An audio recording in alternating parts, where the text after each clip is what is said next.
Well, I bet it on Wilder, but he showed me a lot of shit that he didn't know. But some people have been asking me to train him. Say that what? A lot of people have been asking me to train him. Think you can fix him? Hey, I don't know. I don't know if it can be fixed. Jeff said he can fix it. I can fix it. Yeah, well, everything you can fix him. You know, there's a lot of things he got to do that I know that he don't know. I know Jesus, he fix it for you. As you know.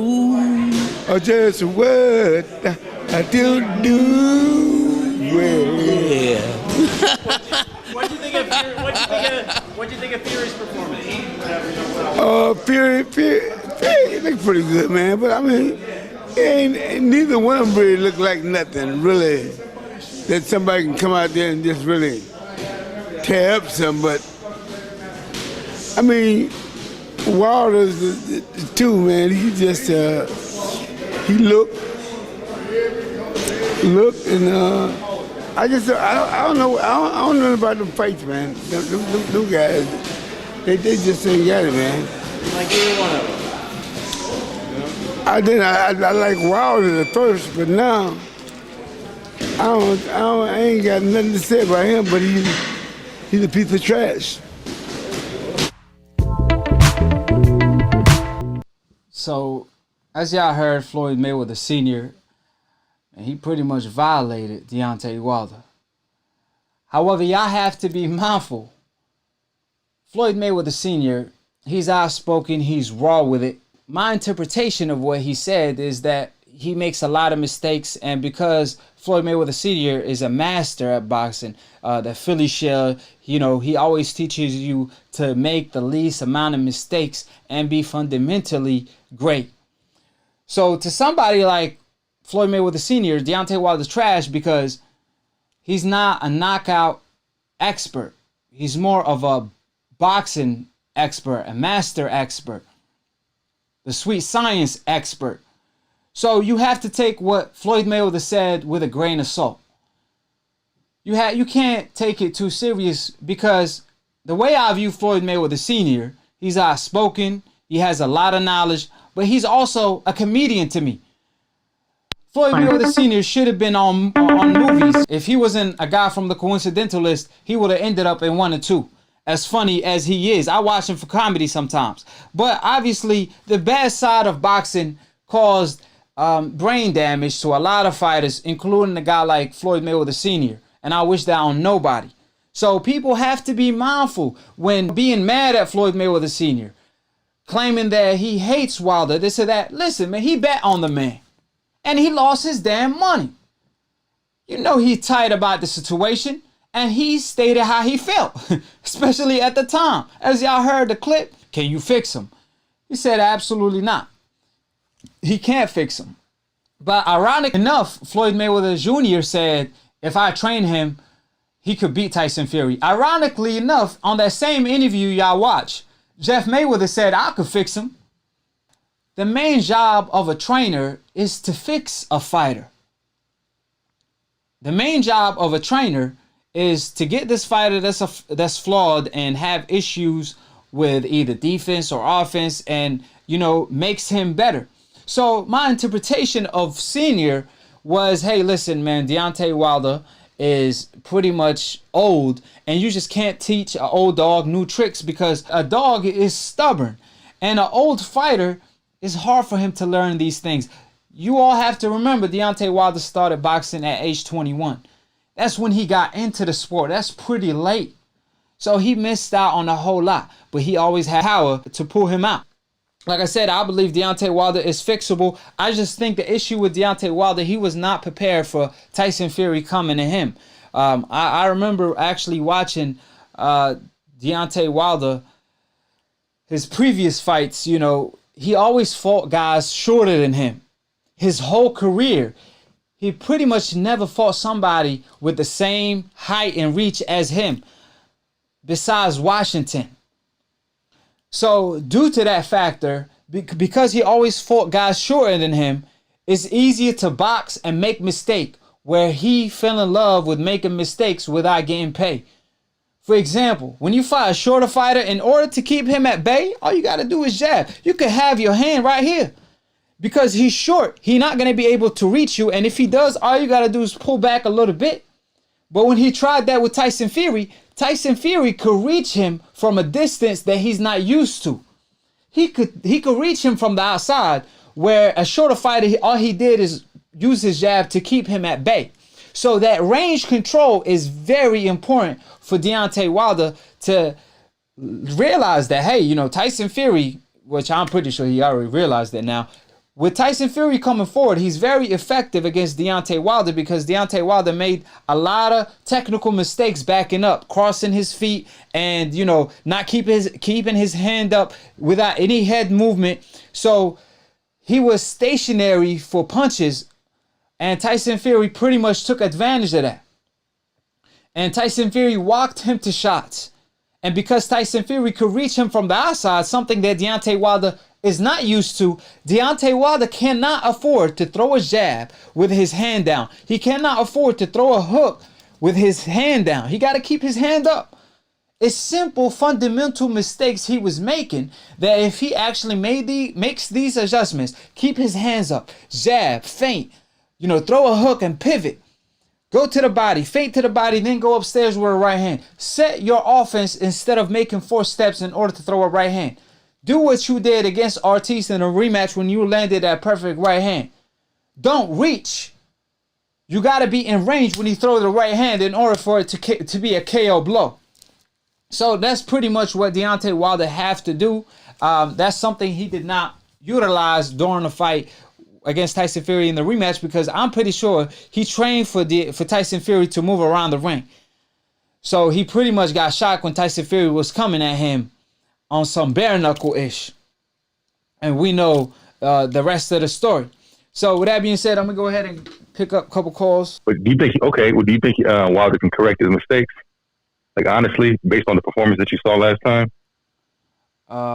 He was making simple mistakes that he should be able to correct, yes. For example, crossing your feet, you know, or...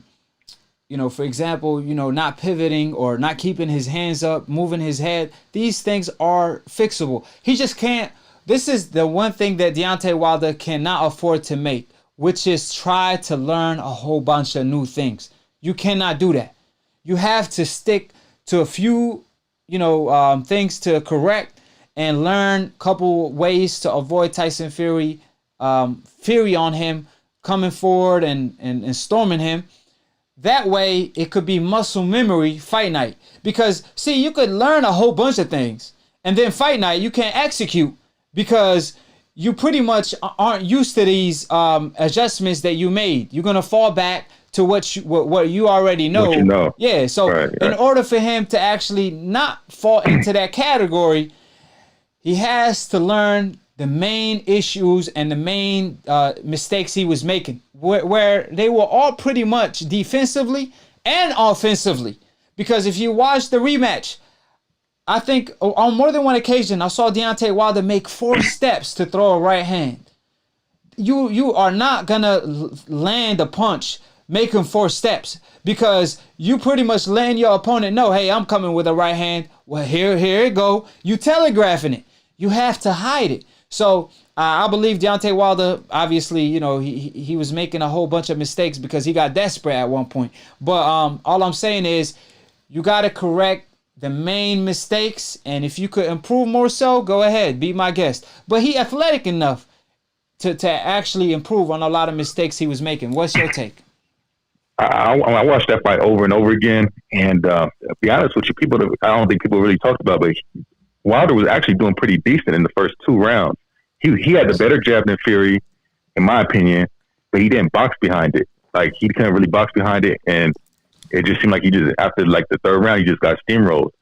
And he did not make adjustments. When you do fight and fill your opponent out, the first 2 rounds is kind of fill out rounds where I'm gonna see what he coming with, and then I'm gonna make adjustments. you have to make adjustments coming into the third and fourth round. That's what Floyd Mayweather did throughout his career. Deontay Wilder, the way he approached his career, from what I've seen, he will go a couple rounds, and once he go a couple rounds, he will pretty much take off the gas and basically wait to land that perfect punch. So he more patient than making adjustments. He's just patient, waiting on that one. All he looking is for that one, and once he delivers, it's KO. You know what I mean? So, well, what do you got to say to that? I'm gonna tell you about Fury though, man. Fury, that dude's overrated. I'm gonna tell you why. I'm not a hater, but he's overrated because he struggles against true boxers. Guys that can box, he struggles against them. If you see the Cunningham fight, right, he went life and death with Cunningham, which is a cruiserweight.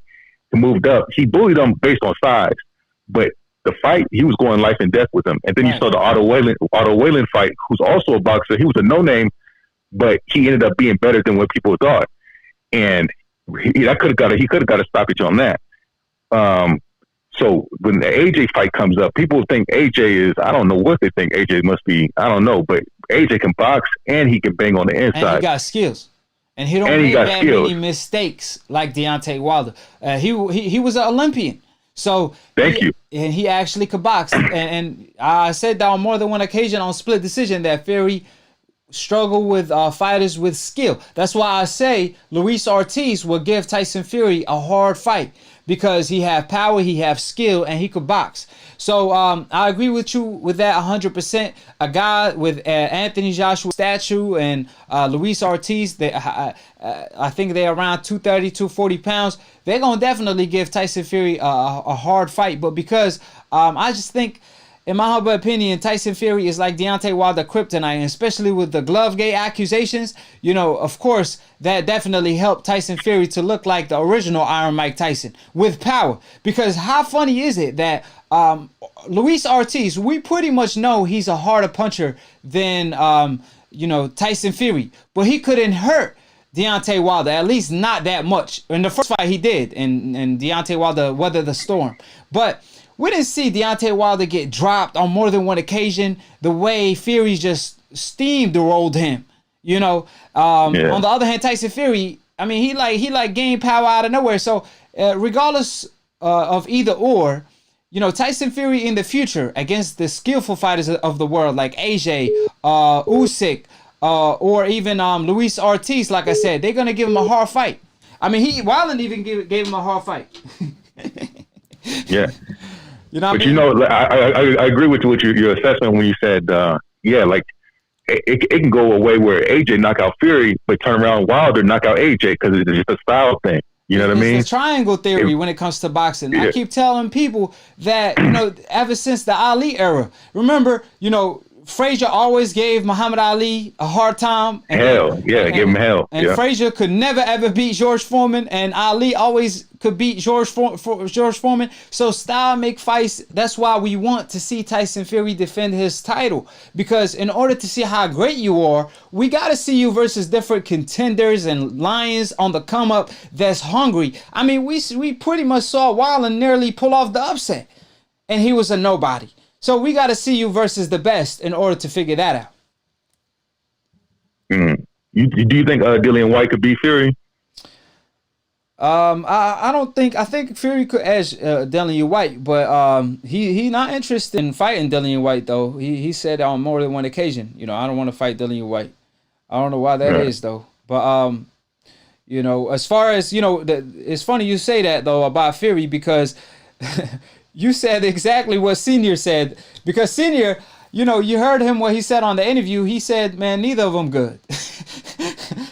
Yeah. You know, Senior said he wasn't impressed with nobody. He said, you know, they okay, but neither of them good. He wasn't that impressed with Fury too. Like I said, skill recognized skill. Senior realized that, hey man, Fury looked that skillful versus Deontay Wilder.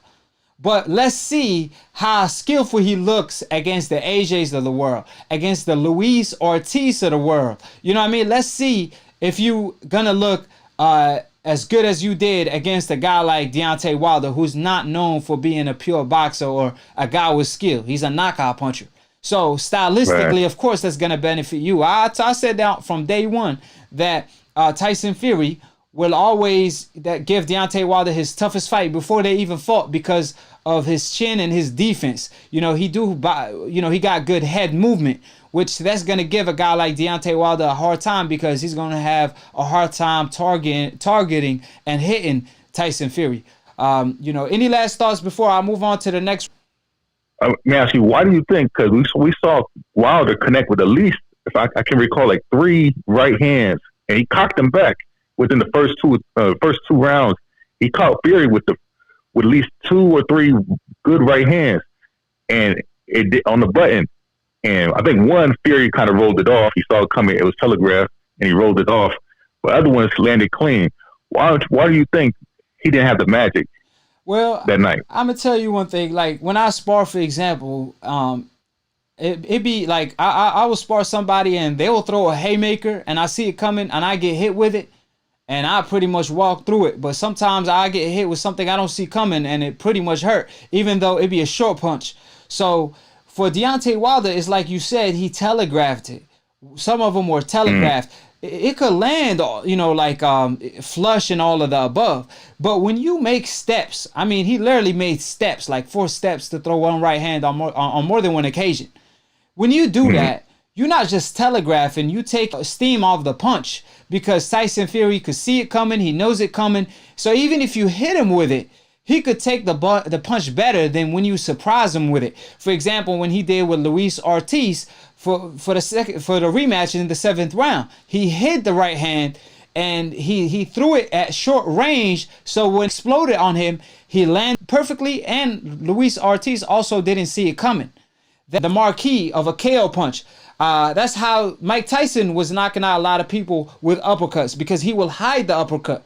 If you see a punch coming, it's going to be very hard for you to knock out your opponent like that unless you just have devastating power like Deontay Wilder. So you got to land it flush and, you can't roll it off. Like Tyson Fury is pretty good with getting hit with a punch. He rolls with a punch. You know what I mean? That's a tactic to kind of take the steam away of the punch. So that's why I believe he didn't have the magic. In order to like land that KO blow, it's like you painting a perfect picture. You got to set it up, which Deontay Wilder usually pretty good at, setting up the KO blow. But against Tyson Fury rematch, he was desperate. Like he got pretty desperate after he got hurt. And he just started throwing haymakers, and he just didn't sit down on his punch. I feel like at that point he was better off playing possum and kind of like try to walk Tyson Fury to a shot, act like he was badly hurt, and surprise him with something. That's what he should have did. But he probably was worried about the referee stopping the fight. But nevertheless, I think in the trilogy match, he's anticipating what Tyson Fury is gonna do, so he should be better prepared.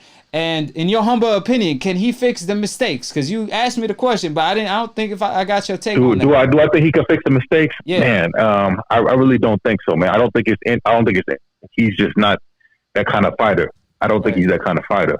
The heart is there. The heart is there. It's amazing. It's a miracle what he's done because with his lack of talent, his mindset and and he pretty much perfected a style that suited him. You know what I mean? And it's got him this far. But I see what you're saying. I think you saying he gonna be stuck with what he is right now. Is that what you're saying? Yeah, but the only adjustments I can see is I'll have to like say what you say. If he just got to hide the right hand. He pretty much got to do what he always does. Just be more patient. Stick behind the jab because he has a good jab. I think he has a better jab than Fury. He just can't box behind it. Stick behind the jab, snap the jab, and hide the right hand. And that's the only way I can see him. And like I said before, we're not expecting Deontay Wilder to come on some Floyd Mayweather-ish because they were pretty much simple mistakes he was making that basically were pretty significant fight night because they caused them the fight. So if he could make them improvement and make it muscle memory where he don't have to think, because see, a moment where you think you could get hit with a punch or you lose concentration, it gotta be basically like drinking water. It gotta be instinct. You know what I mean? So fight night, he cannot rely on so many things he learned. He could try to learn a lot, but he needs to execute on the main issues and the main flaws on his game. Split Decision episode 31 is over with. I appreciate all my Akhis in the comment section. Subscribe below. Click on the notification bell if you want to get notified every time I post or go live on Split Decision. This is your broski, Akhi. I got a show coming with my own broski, my own Akhi. It's called Boxing Hood. Boxing Brotherhood. Akhi stand for my brother. So with that being said, it's going to be with my own brother. So I'm going to give y'all more time slots to call in and get y'all view, as I like and I love to interact with all my Akhis. So it's going to be a show on Wednesday, which is Boxing Hood. And there's another show, Split Decision, on a Sunday. I'm going to actually have a set time for each. I'm going to try to be more consistent. So with that being said, I appreciate all my Akhis. I always appreciate everybody that support me, that always click on the videos, that always like the videos, that always throw the super chats in there, that always call in, that always follow me on all social medias. And like I always tell y'all, anybody can get it on Split Decisions. Even my Akhis, but of course, we talk boxing, we don't debate boxing. You know what I'm saying? These decals, though, they don't got the cojones to even call in. They don't want to hear the truth. So, quit ducking. If y'all want to know some shit about boxing, call in. Quit ducking. You better not quit duck eating me, that son. contaminated meat. You better not duck me, And son. like I always say, man, it's a pleasure talking to y'all. But for all my haters, please tell me why y'all always hating, but y'all never call in though. Y'all always hating,